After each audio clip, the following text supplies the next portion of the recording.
Hai, perkenalkan nama saya Megawati Syanturi.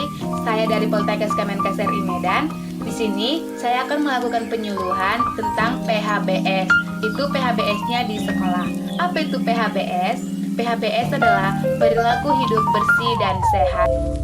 Adapun manfaat PHBS, yang pertama dapat meningkatkan kesehatan, mencegah penyakit, dan membuat lingkungan kita menjadi sehat. Ada 8 indikator PHBS di sekolah. Yang pertama, mencuci tangan dengan air yang mengalir dan menggunakan sabun. Ada 6 cara mencuci tangan dengan baik. Yang pertama, yang kedua, yang ketiga, yang keempat, yang kelima, yang keenam. Adapun manfaat mencuci tangan, yang pertama, membunuh kuman dan bakteri pada tangan dan agar tidak menyebabkan penyakit. Kalau tidak mencuci tangan mengakibatkan penyakit. Yang pertama, cacingan, tipus, dan diare. Kapan saja kita harus mencuci tangan? Yang pertama, sebelum atau sesudah makan. Yang kedua, setelah buang air kecil ataupun buang air besar.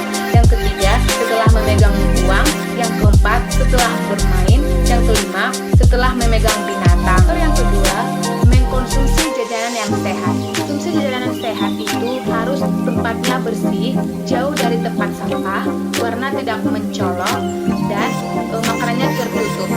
Berbahaya jam sembarangan yaitu bisa mengakibatkan diare, sakit perut, dan dapat menyebabkan penyakit kanker. Indikator yang ketiga, menggunakan jamban yang bersih dan sehat.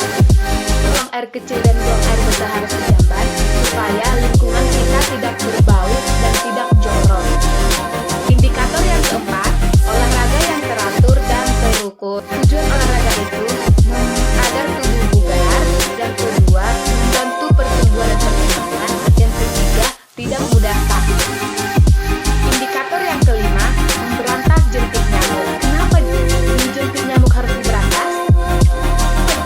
Jentik nyamuk harus diberantas karena gigitan nyamuk itu menyebabkan penyakit seperti diare, malaria, dan kaki gajah. Cara memberantas jentik nyamuk kita melakukan dengan 3 cara, yaitu 3M. 3M itu yang pertama, menguras, mengubur, dan menutup. Indikator yang keenam, tidak merokok di sekolah. Merokok itu sama dengan racun, dan merokok dapat menyebabkan penyakit dan dapat menyebabkan kematian.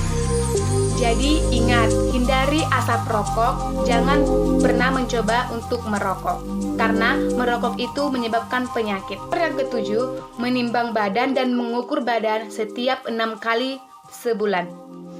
Manfaatnya yang pertama, kita dapat mengetahui perkembangan dan pertumbuhan pada tubuh, dan yang kedua, status gizi. Indikator yang kedelapan, membuang sampah pada tempatnya. Indikator yang kedelapan, membuang sampah pada tempatnya. Karena tempat sampah itu adalah sarang bakteri dan sarang penyakit.